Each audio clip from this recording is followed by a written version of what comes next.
Good morning, students.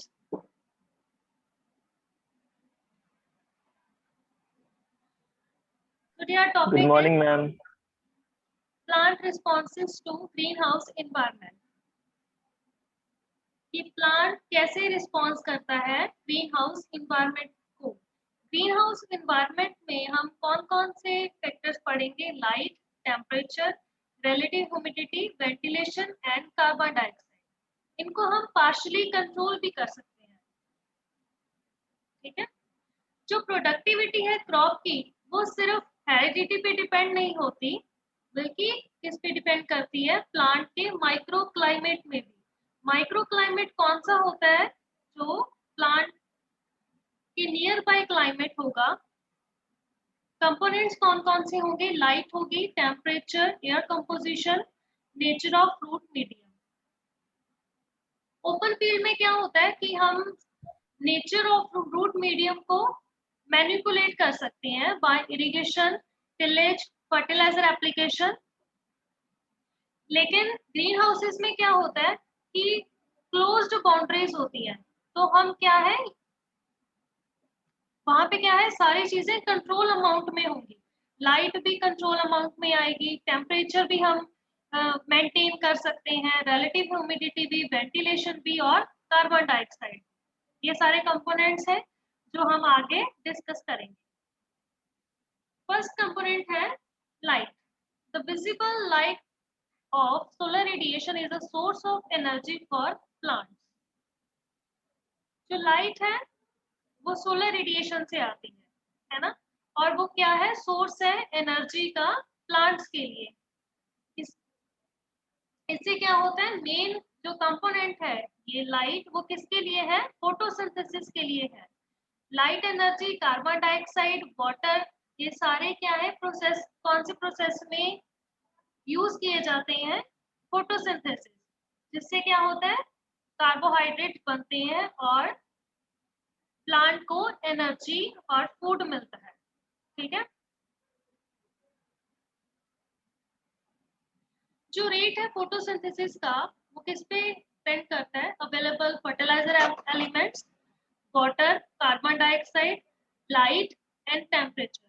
नीचे जो photosynthesis reaction आपको दिख भी रही होगी, carbon dioxide plus water plus light energy, क्या बनता है? Carbohydrate plus oxygen.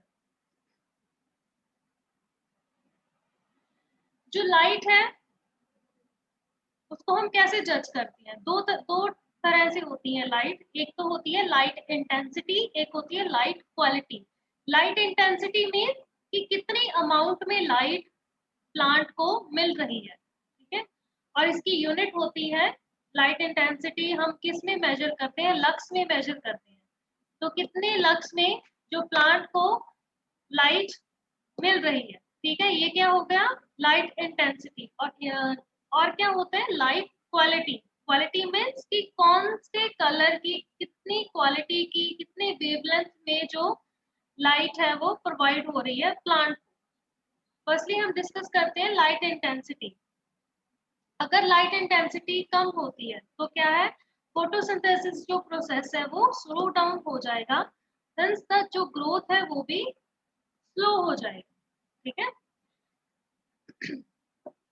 अगर ज्यादा लाइट इंटेंसिटी हो जाती है तो क्या होता है कि ग्रोथ है फिर भी स्लो डाउन हो जाएगी, और जो प्लांट के लीफ में क्लोरोप्लास्ट प्रेजेंट होते हैं वो इंजर्ड हो जाएंगे। ठीक है। जो ग्रीन हाउसेस में क्या है कि लाइट इंटेंसिटी वेरी करती है summer to winter. Summer season में कितनी है? 129.6 लक्स। और समर सीजन ये समर डेज में है, और विंटर डेज में क्या है? 3.2।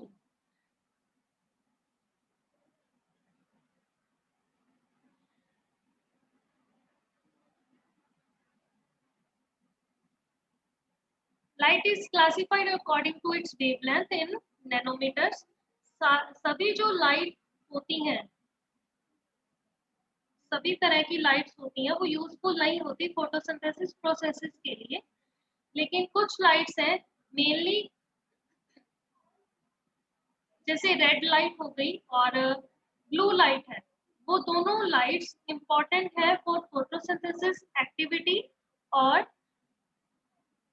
प्लांट की वेजिटेटिव ग्रोथ के लिए, प्लांट के इंटरनोड्स को लॉन्ग करने के लिए, वो जो प्लांट है वो हार्ड रहे, डार्क हो कलर में, ये सारे किस पे डिपेंड करता है, कलर ऑफ लाइट, कौन सी लाइट पे, ब्लू एंड रेड लाइट पे। जो इंफ्रारेड रेज होती हैं वो नहीं इन्वॉल्व होती प्लांट प्रोसेसेस में। जो विजिबल लाइट्स हैं वो यूटिलाइज की जाती है इन फोटोसिंथेसिस प्रोसेस में। नेक्स्ट है temperature.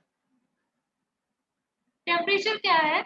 Measure of level of heat present, कि एरिया में कितना हीट प्रेजेंट है। मान लो एरिया कौन सा होगा, इसमें ग्रीन हाउस होगा, ग्रीन हाउस में कितना हीट प्रेजेंट है उसको हम बोलते हैं टेम्परेचर। ठीक है, सभी क्रॉप्स के लिए ऑप्टिमम रेंज होती है ग्रो करने के लिए, और ऑप्टिमम रेंज में, ऑप्टिमम टेम्परेचर रेंज में जो प्लांट्स हैं वो ग्रो करते हैं। जैसे कि फॉर एग्जांपल की जो विंटर सीजन क्रॉप्स हैं, कूल सीजन क्रॉप्स हैं, उनको लो टेम्परेचर रिक्वायर्ड होता है। ठीक है, वो लो टेम्परेचर में ही अच्छे से ग्रो कर सकती है। लेकिन जो समर सीजन क्रॉप्स हैं उनमें क्या होता है कि वहां पे हाई टेम्परेचर पे वो ग्रो करती है, और जो वेल ग्रो वो हाई टेम्परेचर पे ही कर सकती है। ठीक है, अगर हम ये करें कि विंटर सीजन की क्रॉप्स को हम समर सीजन में लगा लें, समर सीजन की क्रॉप्स को हम विंटर सीजन में लगा लें, तो ऐसा हो सकता है पॉसिबल? अगर हम करें तो ट्राई कर सकते हैं। अगर हम लगाएं तो क्या होगा, ज्यादा से ज्यादा पहले तो जर्मिनेशन ही नहीं होती। जो टेम्परेचर रेंज है, जैसे फॉर एग्जाम्पल ओकरा ले लेते हैं हम, है ना, कि ओकरा हमने सर्दियों में लगाई, नवंबर दिसंबर में लगाई। ठीक है, पहले तो जर्मिनेशन ही नहीं होती। जर्मिनेशन के लिए भी टेम्परेचर प्रॉपर चाहिए होता है। अगर मान लो चलो जर्मिनेशन डिले हो गई, काफी टाइम के बाद किसी दिन थोड़ा टेम्परेचर रेज हो गया और जर्मिनेशन हो गई, तो क्या है, प्लांट ग्रो कर पाएगा? नहीं कर पाएगा। जो सीडलिंग्स है वो बिल्कुल ही वीक होंगी और उनकी ग्रोथ ही नहीं हो पाती। क्यों नहीं ग्रोथ हो पाती? क्योंकि देखो, अगर हम बिलो रेंज में, जो रेंज है उसके बिलो अगर हम प्लांट को लगाते हैं, ठीक है, तो क्या होता है, जो प्रोसेसेस है प्लांट के वो स्टॉप हो जाते हैं। क्यों स्टॉप हो जाते हैं? Due to ice formation within the tissue tying up with water, और जो सेल्स होते हैं वो पंचर्ड हो जाते हैं। जो लीफ में या स्टेम में या पूरे प्लांट में जो सेल्स प्रेजेंट होंगे वो पंचर्ड हो जाते हैं बाय आइस क्रिस्टल्स। ठीक है, अगर क्या है कि हम विंटर सीजन की क्रॉप को समर सीजन में लगाएं, ठीक है, एट द अपर एक्सट्रीम, तो क्या होगा कि जो एंजाइम्स होते हैं वो इनएक्टिव हो जाएंगे, और क्या होगा, जो प्लांट की लाइफ है वो सीजेस हो जाएगी, मतलब जो ग्रोथ है वो रुक जाएगी, प्लांट की लाइफ ही रुक जाएगी। तो क्या होता है कि प्लांट ग्रो ही नहीं कर पाता। जो एंजाइम्स होते हैं वो बायोलॉजिकल रिएक्शंस के कैटलिस्ट होते हैं। आपने पहले भी पढ़ा होगा कि अगर टेम्परेचर ज्यादा है तो क्या होता है, एंजाइमेटिक एक्टिविटी डबल और ट्रिपल भी हो जाती है। अगर टेम्परेचर रेज रेज हो रहा है 10 डिग्री सेल्सियस से अबव, तो क्या होगा कि जो एंजाइमेटिक एक्टिविटीज होती हैं, एंजाइम्स हैं, वो रिएक्ट करते हैं, उनका रेट ऑफ रिएक्शन कितना रहता है, डबल और ट्रिपल हो जाता है।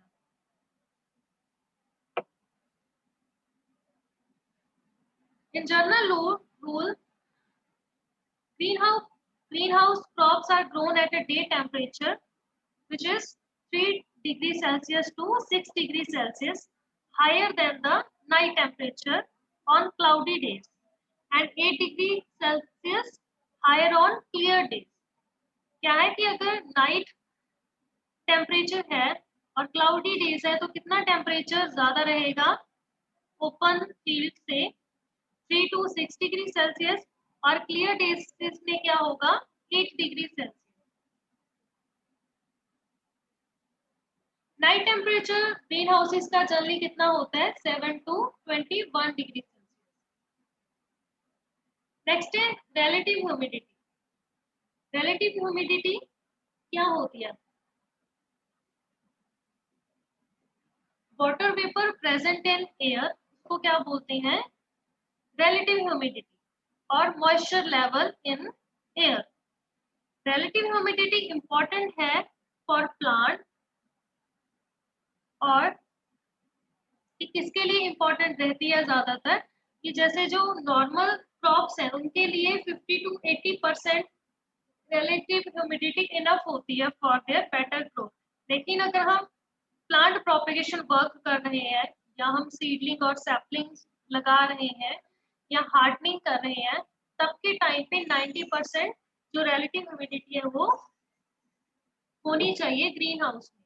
ठीक है, और इसको मेंटेन कैसे करते हैं? हम ह्यूमिडिफिकेशन करते हैं, evaporative cooling pads, fogging system लगा होता है। अगर मान लो कि ड्राई एयर हो जाती है ग्रीन हाउस में, ठीक है, तो क्या करते हैं? हम फॉगर्स चला देते हैं, और क्या करते हैं? इवेपोरेटिव कूलिंग पैड्स लगा देते हैं। ठीक है, जिसकी वजह से क्या होता है कि मॉइस्चर लेवल एयर में वो इंक्रीज हो जाता है।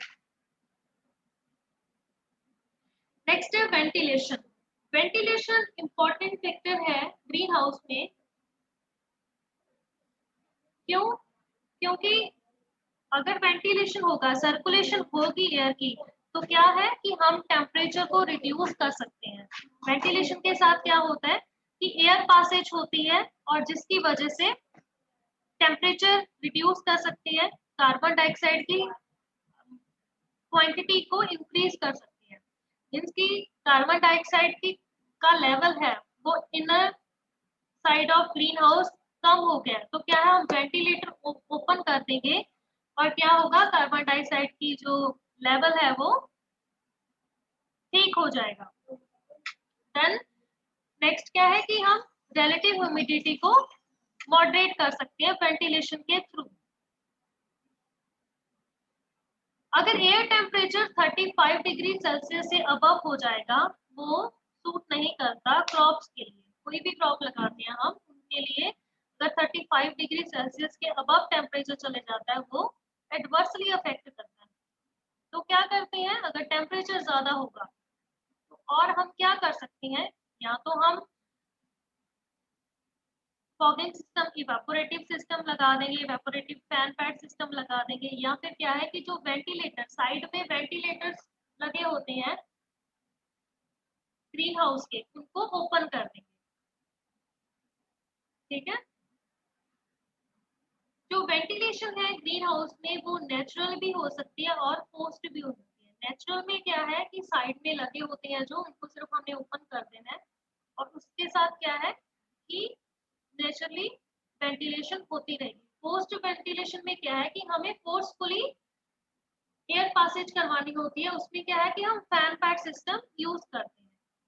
ठीक है, और किसके लिए? Control over the air temperature, humidity and carbon dioxide level. Next है कार्बन डाइऑक्साइड।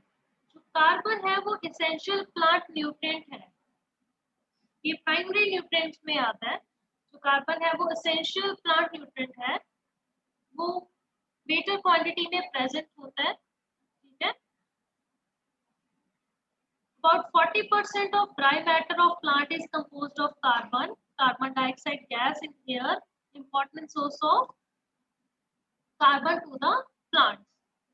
नॉर्मल कंडीशन में कार्बन कार्बन डाइऑक्साइड कितनी प्रेजेंट होती है एटमॉस्फेयर में? स्लाइटली अबव 0.03% और 345 ppm parts per million. During day, photosynthesis occurs under natural light. The plant in the greenhouse draw down the level of carbon dioxide to below 200 ppm. Under these circumstances, infiltration, ventilation increases carbon dioxide level. क्योंकि क्या है कि green house में पूरा वो control है ना, उसकी पूरी कवरिंग हो रखी है। जो उसमें कार्बन डाइऑक्साइड प्रेजेंट होती है, डे टाइम प्लांट ने कंज्यूम की और क्या किया, कार्बन डाइऑक्साइड का जो लेवल है वो डिक्रीज हो गया। कहाँ तक डिक्रीज हो जाता है, बिलो 200 ppm। तो उस टाइम पे फिर हम क्या करते हैं, वेंटिलेशन या इन्फिल्ट्रेशन के थ्रू जो लेवल है वो इंक्रीज करते हैं।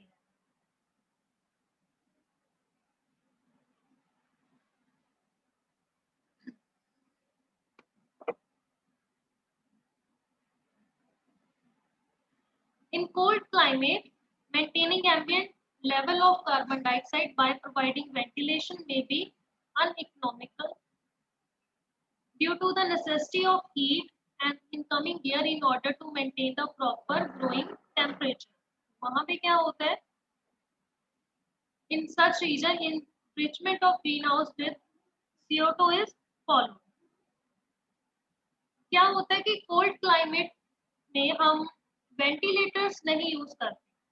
क्यों नहीं यूज करते, क्योंकि अगर हम वेंटिलेटर यूज करेंगे तो क्या होगा कि जो बाहर कोल्ड एयर है, तो कूल एयर है वो अंदर आ जाएगी। वहां पे हम क्या करते हैं कि हीटर्स लगे होते हैं।